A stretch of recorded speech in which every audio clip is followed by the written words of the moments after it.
So এই জিনিসগুলোকে আমার মনে হয় না, আমি যদিও এরা যত ষড়যন্ত্রই করুক একটার পর একটা করে যাচ্ছে, বাংলাদেশের ছাত্র জনতা জনগণ যা আছে সবাই এটা ঠেকিয়ে দিবে, ইনশাল্লাহ পারবে না। আমরা সবাই চোখ কান খোলা রাখতেছি। এই জাতীয় লিগে কারা কারা জয়েন করে আমরা প্রত্যেকটা দলকেই খেয়াল করব, এবং ইনশাল্লাহ আমাদের যে ভয়েসটা এটা আমরা চালু রাখবো। ধন্যবাদ। না, এই জন্যই কি উনি বলছিলেন বারবার যে নির্বাচনের কথা, নির্বাচন, দ্রুত নির্বাচনের কথা, তারপরে স্বাধীনতা সার্বভৌমত্ব ব্যাপারে আঘাত আসবে? মানে উনি কি বুঝতে পেরেছিলেন যে এরকম একটা মানে রায় আসতে পারে, যার জন্য উনি আগে না থেকে উনি চাচ্ছিলেন যে তাড়াতাড়ি নির্বাচন হয়ে গেলে হয়তো এ থেকে রক্ষা পাওয়া যাবে? এটা হচ্ছে একটা পয়েন্ট যে আশা করতেছিল এটা ডিলে হবে, কিন্তু এই কাজটা যে দ্রুত হচ্ছে এটা অ্যাকচুয়ালি জেনারেল ওয়াকার আমার তথ্য মতে ইয়া অনুযায়ী জানতেন না। উনি কখন জানছেন? আপনারা কয়েকদিন আগে দেখেছেন জেনারেল সারোয়ার এবং জেনারেল কবিরকে পররাষ্ট্র মন্ত্রণালয়ে তাদের চাকরি ন্যস্ত করেছে। এটা সম্ভবত 2-3 দিন আগে আইসিটি থেকে জানানো হয় যে এই অফিসারদের এগেনস্টে চার্জশিট প্রস্তুত হয়ে গেছে এবং এটা আউট হয়ে যাবে। এটার পরে কিন্তু ওনার একটু তুর্কি নাচন যেটাকে বলে ওটা উনি শুরু হয়ে যায়, উনি রেস্টলেস হয়ে যায়। এবং এইটার প্রেক্ষিতেই কিন্তু এই যে উনি একটা স্টাডি পিরিয়ডের আয়োজন করে, যেটা নিয়ে অনেক উনি সেটাতে বলেছে যে আমার ভাইকে যদি হ্যান্ডকাপ পরিয়ে নিয়ে যায় এটা উনি সহ্য করতে হবে, ব্লা ব্লা ব্লা, ইনডিমিনিটি দিতে হবে। এটাকে আবার পরবর্তীতে যখন ব্রিগেডিয়ার জেনারেল মুস্তাফিজ স্যার যখন এটা এন্ডোর্স করলেন, তখন সমস্ত মেশিনারিজ, জেনারেল ওয়াকারের মেশিনারিজ লেগে গেছিল মুস্তাফিজ স্যারের পিছনে উনাকে কনভিন্স করার জন্য যে এটা ইয়ে না। কারণটা কি?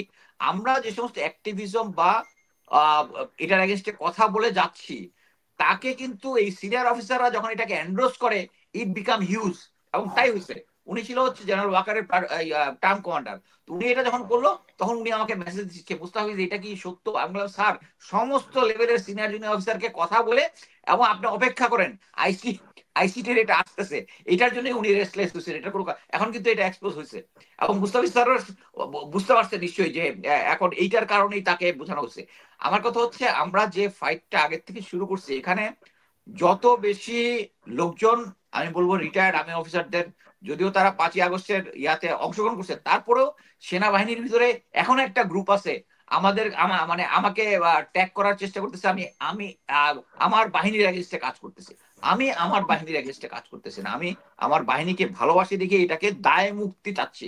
এই বাহিনীকে কেউ যেন চোখে আঙ্গুল দিয়ে বলতে না পারে যে এই বাহিনীর লোকজন দুর্নীতিতে যুক্ত, গুমের সাথে যুক্ত। এবং এই কারণেই মানে আওয়ামী লীগ সরকার এই এই এই সেনাবাহিনীটাকে আমি ইউএনএ ইউএনএ চাকরি করেছি, বিভিন্ন আর্মির সাথে চাকরি করেছি, বিভিন্ন স্পেশাল ফোর্সের সাথে জয়েন্ট ট্রেনিং করেছি। এতে আমি কনফার্ম হয়েছি যে আমাদের আর্মির যে standard is very high.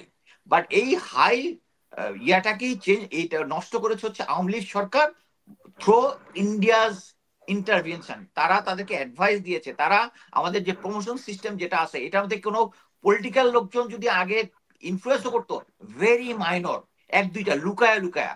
But এই সরকারের আমলে জেনারেল ইকবাল করিম ভুইয়ার মতো লোক, কর্নেল মকসুরুল যার নামে এই এই এই চার্জশিটে আসছে, তাকে প্রমোশন দিচ্ছে, যার মানে কোয়ালিটি মানে একটা মেজর হওয়ার মতো না। এটা সবাই যারা আর্মিতে ছিল তাকে মানে আগে যেটা লুকায় চলে যেত, জেনারেল ইকবাল করিম ভুইয়ার মতো রিপুটেড জেনারেল, উনি তো আগে পর্যন্ত রিপুটেড জেনারেল ছিলেন, তার মাধ্যমে এই সমস্ত জিনিস কভার করে উনি প্রমোশন দিয়ে সবাইকে বলছেন কিছু কিছু জিনিস আমাদেরকে মেনে নিতে হবে। মানে উনি রাজনৈতিক সরকারের কাছে ইয়া করেছে। জেনারেল ইকবাল করিম ভুইয়া যখন এটা করেছেন, বাকি সবাই সরকার যেটা বলছে সে অনুযায়ী তারা করেছে কি, আগে যে সমস্ত অফিসারদের নৈতিক চরিত্র, প্রফেশনালিজম সবকিছু ভালো ছিল, এরপর উনি ছিল যাদের মধ্যে দুর্নীতির ছোটখাটো কেস আছে, নারী রিলেটেড কেস আছে, তাদেরকে প্রমোশন দেওয়া শুরু করলো এই জেনারেল আজিজ এবং পরবর্তীতে যারা আছে। কি জন্য?